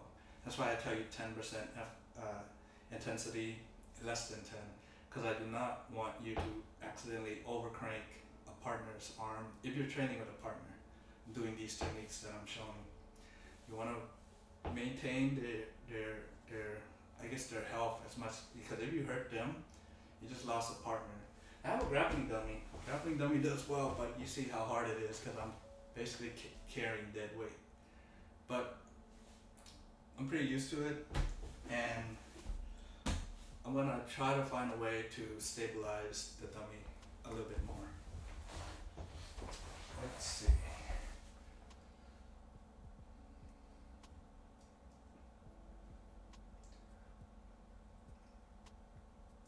Yes, there are a lot of bogus instructors. I mean, sometimes looking it up isn't good enough. If it's in your area, just drop by. If they ask you for a drop-in fee, like, hey, if you want to try out the class, just give us $20. That $20 might be worth it. Maybe it's the gym that you end up training for the rest of your life, you know? Because this is how I found Jiu Jitsu. I had a pancreatic surgery that almost killed me, but then after I recovered from it, I'm 5'10", and at that time I only weighed 135 pounds. So I came up across a 24-hour fitness card. You know those 1 month free cards that they used to give out? I came up across one, so I used it to work out, try to get myself to a healthier weight. So I was able to bring myself up to 140, but that 1 month ended up ending. I was like, crap. So on my last day of the card, I was like, damn, what the hell do I do? Should I get a 24-hour membership, or what do I do? So while I'm working out in that little quiet gymnasium area, you know, where the dancers go and stuff like that, there was nobody there, so I happened to be there. Some guy walked in, he was talking to his friend in there. He's like, yeah, I just got out of jiu-jitsu class, and then I overheard it. And I was like, I'm gonna take the step. I'm gonna go and ask to see where he trains. So what I did, I asked him. He's like, yeah, I trained in this city, and like, here's the. I just looked it up on Google. Then the next day I looked it up on Google. So I typed up the city and I typed up jiu-jitsu. And I remember he mentioned the name of the gym, but it didn't cross my mind then. So I typed up jiu-jitsu and I went to a gym. And there's like a strictly jiu-jitsu gym. So I joined the class. Well, I took the class, like, just to see how the instruction was, and I was like, holy crap, this is not like, you know, what I expected. It's more technical. Their focus is like a learning environment, and it's like for nerds. Yeah, there's no other way to describe it. For people who more cerebral, you know, like you're thinking more. And I was like, crap, that's me, you know. And then I looked up Google again. I was like, I'm wondering if this is the right place. So after my first class, I left. I went home and I got confused. I was like, I don't think this was the place that the guy mentioned, because I also remember a little bit. He said gold something, and I looked it up again, and there was this place called had gold in it, and I was like, okay, I found the right place. This is the place he was talking about. So I went there, and I found a place. I walked in, and it had an octagon and weights and all this crazy stuff, kind of like meathead-ish type environment. And everybody's like seemed a little too cocky, like they had a chip on their shoulder. I was like, okay, I'm just gonna. I walked back. I went back to the jiu-jitsu school, and I haven't turned back ever since. And this was about a little over 7 years ago. So that's how I found jiu-jitsu. I just found the wrong place by accident, found the right place, and ended up going back to the wrong place, which was my right place. And I am where I am right now.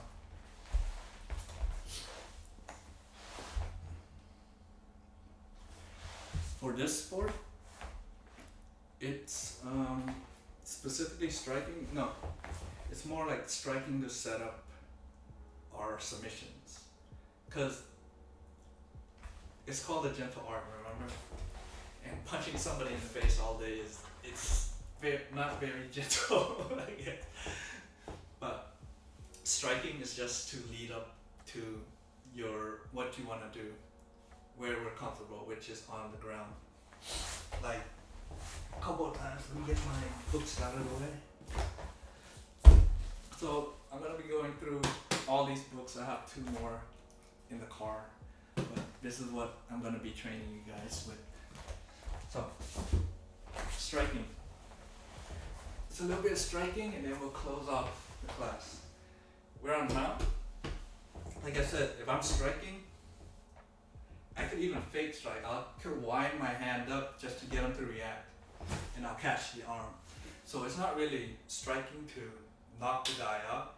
We're trying to not damage him, and tons of lawsuits and all that nonsense that's gonna get in the way of you hurting somebody. So it's better to control them, for your safety, their safety, your financial safety.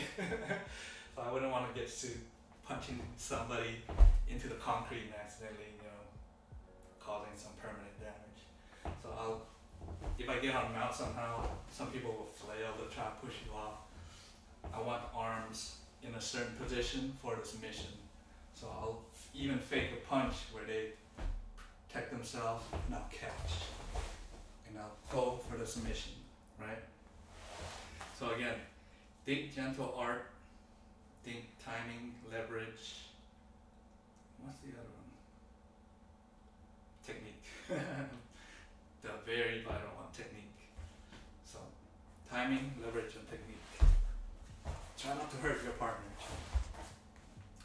So that about wraps things up. I should probably get showered up a bit. Smelling kind of dank right now. So hopefully that opened your eyes a little bit more. Next Tuesday I have an event that I'm planning to go to already. So I'm thinking about starting up the class again on Wednesday. So the next time I'm going to be teaching the next class, it's going to be Wednesday. So if you guys are free that day, try to join me. Even just for a little bit, maybe I'll be able to help you fix any technique that you want. No, I actually did play Tekken earlier. Right when you skipped the warm-up, remember? I played the Tekken right before the warm-up.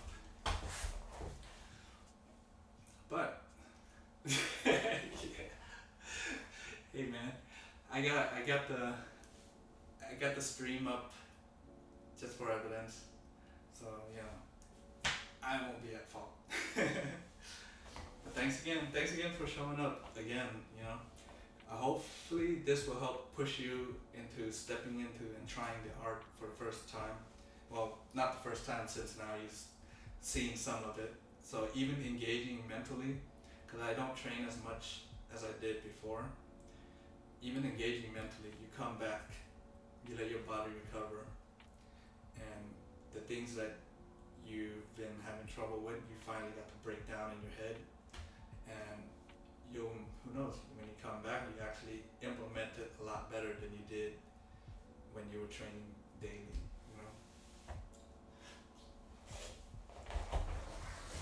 Oh no, the event I have actually a prior event for a music, going to see a music event. So hopefully on Wednesday you guys are available. If not, that's okay. You could just look at the stream. I usually have them posted up on YouTube, on Mixer, and on Twitch. So you can look at my prior streams too.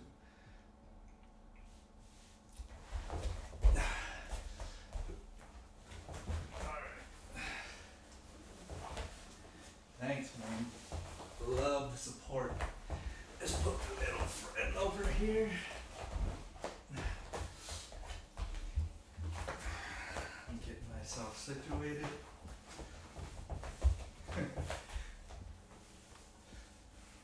No biggie. I love teaching, so it's actually a pleasure for me to teach. Show you guys what I know. So hopefully you'll be able to pick it up and carry on the knowledge down the line to someone else. I'm pretty sure they'll appreciate it too. Right?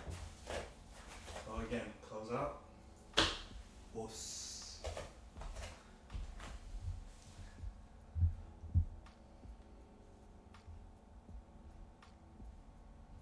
Sama.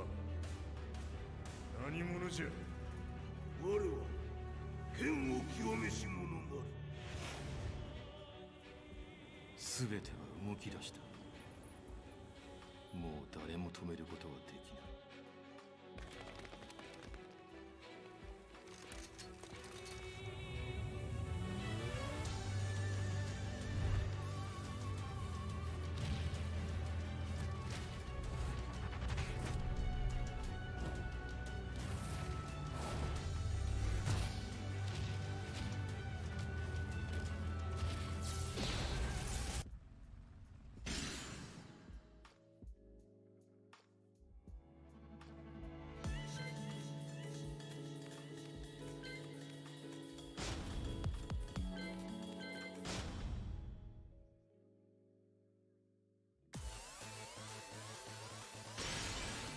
Welcome to the King of Jin Kazama, Kazuya Mishima.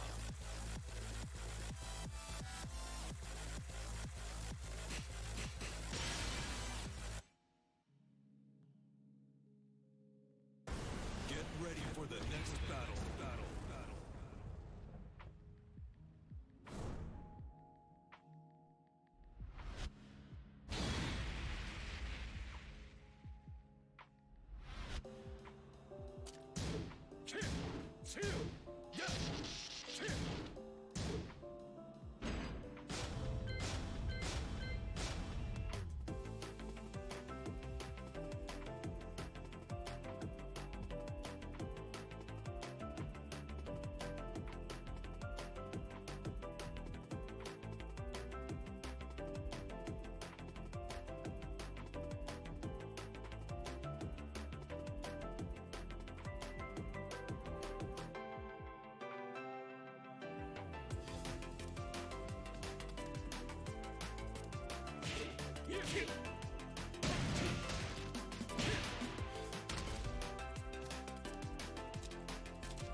せ